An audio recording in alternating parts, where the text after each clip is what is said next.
ஒரு இடத்துக்கு போவோம்னு சொன்னாக்க விறுவிறுன்னு கிளம்பி வந்து முன்னாடி நிக்கணும். ரூமுக்குள்ள போய் கதவை அடிச்சாக்க டாப்பை டைட் பண்ணுன்னு பெல்லு பண்ணுன்னு வந்து உட்காந்து இருந்தாக்க இப்ப என்னாச்சு தெரியுமா? மழை வந்துருச்சு. இங்க எங்க அப்பா மழையா இருக்க போய் நீங்க நல்லா தண்ணி குடிச்சுக்கிறீங்கன்னு நினைக்கிறேன். உடனே வலிச்சிருச்சுப்பா. இல்ல இப்பதான் தொடங்கிருக்கு. எப்படி வலிக்கு இங்க பாருங்க. இந்த டாப் டைட் பண்ணனே டைட் பண்ணிட்டு நல்லா இருக்கு. லூசா இருக்கு.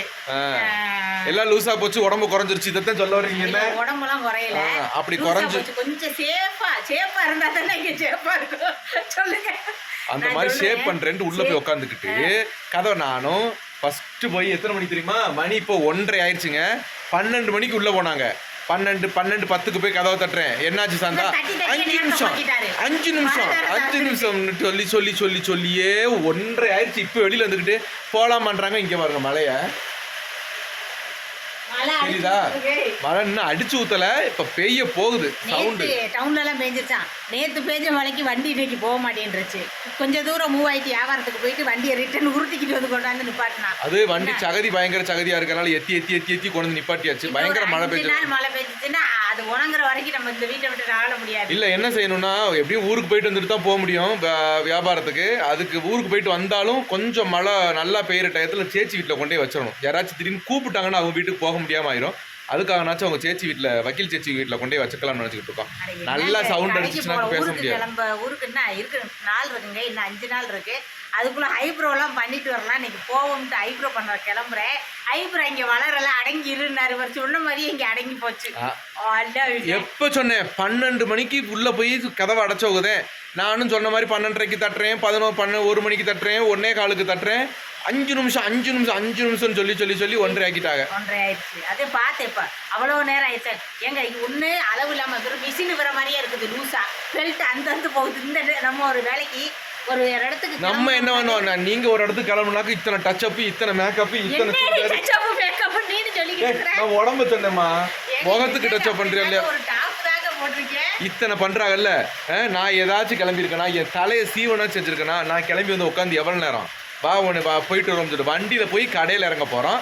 கடையில் இறங்கி அங்கே போய் தைக்க கொடுத்த ப்ளவுஸ் பீஸ் இதெல்லாம் தைக்க கொடுத்துருக்காங்க. வாங்கி பேக்கில் வச்சுக்கிட்டு வண்டியில் ஏறி உட்கார போறேன். கூட்டிட்டு வந்து வீட்டோட போறேன். இதுக்கு இம்புட்டு ட்ரெஸ் அளவு பார்த்து பார்க்கணும் தேவையா? டவுனுக்கு போகும்போது பரதேசி குளத்துல போக முடியுமா? எப்படி சொல்றது, நேத்தே தேட்டருக்கு போயிருக்கோம். நிறைய பேர் நம்ம உறவுகள் பார்த்துருக்காங்க. தமிழ்நாட்டுல இருந்து வந்தவங்க நிறைய பேர் பார்த்துட்டு போட்டோலாம் எடுத்துட்டாங்க. என்ன இன்னைக்கு ஒரு மாதிரி இருக்கு தலை சீவல். ரொம்ப ஒடிக்கி சீவன மாதிரி இருக்கு. சீவிருக்கேன் என்னன்னு தெரியல. என்ன தேய்ச்சனாலும் அவங்களுக்கு அப்படி தெரியலாம். நமக்கு என்ன தேய்ச்சா தாங்க நமக்கு செட் ஆகும். இப்போ ஒண்ணுதாங்க மிஸ்டேக். அந்த கிறுக்குச்சி மாதிரி எடுத்து விடியே, அது எடுத்து விடுமையோ அப்படி சொல்லு. இப்பதான் முழுக்கு இருக்குச்சே தெரியுது. இப்பதான் நீ முழுக்கு இருக்குச்சா தெரியுது. அந்த மிஸ்ஸிங் ஆகுது இல்ல, அந்த முழுக்கு இருக்குச்சி மாதிரி இல்லைன்னு. ஓகே அந்த முடியை எடுத்து வெட்டி போடாத. நீ வெட்டி விட்டு வந்து எனக்கு கடுப்பா வருது. முடிய பார்த்தாலே கோவம் வருது. நல்லா இருக்கு என்னங்க, வெட்டினா தானே சூப்பரா இருக்கும் முடி. இவர் இருக்கிறாரே, என்ன தெரியும் நம்மளை பத்தி எல்லாம் என்னங்க? ஆமா, ரொம்ப உனக்குதான் ரொம்ப தெரியும், எங்களுக்கெல்லாம் தெரியவே தெரியாது. எங்கள் அம்மாட்ட சொன்னேன், எங்கள் அம்மா நான் ஊருக்கு வர்றேம்மா, ஊருக்கு என்னடா கிளம்பிட்டீங்களான்னு கேட்டாங்க. ஏம்மா இல்லைம்மா, நான் 5ஆம் திருவிழாக்கு 6ஆம் திருவிழாக்கு தான் வருவேன் அப்படின்னு சொல்கிறேன். எங்கள் அம்மா என்ன சொல்கிறாங்க, எதுக்குடா முன்னாடியே வரமாட்டேங்கிறேன்? ஏம்மா சூடுமா, பாவம் சாந்தா கொஞ்சம் இப்போத்தே கலர் வச்சிருக்கு, கொஞ்சம் எதுக்கு தேவையில்லாமல் கலரை குறைக்கணுன்றேன். ஏண்டா நீ ஊருக்கு வரும்போது இந்த ஒரு படத்தில் கவுண்டமணி செய்வாரே அந்த மாதிரி நீ வாட்டுக்கு பெயிண்ட் கீண்டு அடிச்சு கூட்டு வர போறியாடா சாந்தாவை அப்படின்னு கேட்டாங்க. மாமியாவுல இருந்து புருஷன்ல இருந்து அம்புட்டு நக்கல் பண்றாங்க மெயினா. அந்த மாதிரி அடிச்சு கூட்டு வர போறியாடான்னு கேட்டாங்க. இல்லம்மா அப்படிலாம் கூட்டிட்டு வரல, சாதாரணமாக தான் கூட்டிட்டு வர போறேன் அப்படின்னு நான் சொன்னேன். ஆமா, ஊருக்கு அதிக நாள் இல்லைங்க, 5 நாள் நம்ம தான் இருக்கு. நாளைக்கு 1ஆம் திருவிழாவுங்க, ஒரு 5-6 நாளில் போயிடுவோம் ஊருக்கு. அப்போது திருவிழா ஒரு 2 நாள் கொண்டாடிட்டு அங்கேருந்து கிளம்பி வந்துக்கிட்டே இருக்க போகிறோம். வேறு ஒன்று இன்னைக்கு அதிக நாளாக இங்கே இல்லை, ரிட்டன் டிக்கெட்டுமே போட்டாச்சு. டக்குன்னு வந்துடுவோம்னு நினைக்கிறேன். போனோம், சாமியை கும்பிட்டுட்டு முடிந்தால் குலதெய்வம் கோயிலுக்கு போகலாம்னு நினச்சிருக்கோம். பார்ப்போம் என்ன ஆகுதுன்னு தெரியல. இங்கேயும் மழை வந்துருச்சு. கொஞ்சம் உள்ள போங்கம்மா, பேசுறது கேட்கும்னு சொல்லுவாங்க. கரண்ட் போயிருச்சுங்க, எங்களுக்காக தான் வெயிட்டிங். மழை பேச்ச ஆஃப் பண்றீங்களா செல்ல, இல்ல நான் பேயவா சட்டன்னு அப்படின்னு கேட்குது. ரெண்டாவது என்னை நிறைய பேர் நம்ம உறவுகள் எல்லாரும் சொல்லியிருக்கீங்க, முத்தோட நான் 2 போட்டோ எடுக்கும்போது ரொம்ப சின்ன பிள்ளையா இருக்கேன்னு. கண்டிப்பா கிடையாது. சொல்லுங்க. நிறைய பேர்லாம் சொல்லல, சரோஜாமா மட்டும்தான் சொன்னாங்க. உங்க கூட நிக்கும் போது சாந்தா சின்ன பிள்ளையா தெரியுது அப்படின்னு சொல்லி சரோஜாமா அட, மட்டும்தான் சொன்னவங்களுக்கு சொன்னாங்க. தெரியும்ல, நீங்க எத்தனை பேருக்கு சொன்னா? ஏன் நீ நிறைய பேருன்னு போய் சொல்ற? ஆ, எனக்கு மடியிலே நான் கட்டிக்கிட்டு போய்கிட்டு இருக்கேன். அல்ல பின்ன. அந்த மாதிரி கேளுங்க சொல்லிக்கிட்டு இருக்காங்க. நான் சத்தியமா எனக்கு 40 வயசு ஆயிடுச்சு.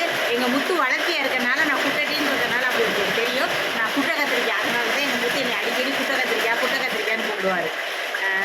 மழை ரொம்ப வெயிட் பண்ணுதுங்க பாவம். மழையை ரொம்ப நேரம் வெயிட் பண்ண அது நின்றுச்சு. கொஞ்சம் இருங்க, மழை அதுக்குள்ள பேசி முடிச்சுக்குவோம், ஓகேவா? வாழ்க்கையில் அதாவது வாழ்க்கையில் இவ்வளவு தூரம் நீங்கள் பயணித்ததுக்கு எந்த ஒரு சோகம் நிறைய நீங்கள் கடந்து வந்திருக்கீங்க. லவ் ஸ்டோரியை பார்த்துட்டோம். இருந்தாலும் இப்போ வரைக்கும் நீங்கள் சந்தோஷமாக இருக்கிறதுக்கு சிம்பிளாக ஒரு காரணம் சொல்லுங்கள் அப்படின்னு ஒரு கமெண்ட்டில் சொல்லியிருந்தாங்க. காரணம் ஒன்று தான், சிம்பிள் தான் உண்மையிலேயே. இங்கே பார்த்தீங்களா, இது ஒன்று தான். நம்ம என்ன பண்ணுனாலும் இங்கேருந்து ரிஃப்ளெக்ஷன் வர்றது இந்த ஒன்று மட்டும்தான் வரும்.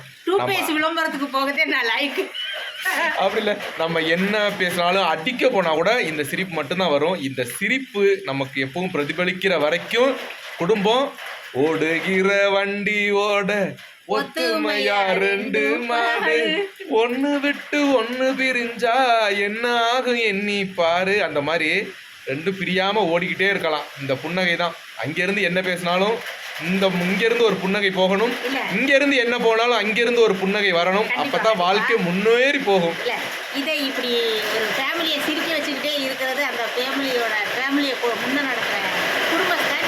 அந்த குடும்பஸ்தன் இந்த குடும்பஸ்தன் இவருக்கு நீ சிரிக்க வச்சுக்கிட்டே இருக்காரு. இவர்னால தான் நான் சிரிச்சுட்டு இருக்கேன். சரிங்க, போட்டு அறுக்கல கண்டுக்காதீங்க. சரி, ஓகே. மழை வந்துருச்சு. ரொம்ப நேரம் மழையை வெயிட் பண்ண வைக்க முடியாது. மழை பெய்யட்டும், எல்லாருக்கும் குளிரட்டும், சூடு கொஞ்சம் குறையட்டும். தமிழ்நாட்டிலையும் இதே மாதிரி மழை பெய்யணும்னு நாங்கள் அந்த ஆண்டவனை கண்டிப்பாக வேண்டிக்கிறோம். ரொம்ப சூடுன்னு கேள்விப்பட்டோம். அதனால் நல்ல ஒரு 4 நாளைக்கு அடித்து சூப்பரான மழையில் எல்லாரும் என்ஜாய் பண்ணணும்னு வேண்டிக்கிட்டு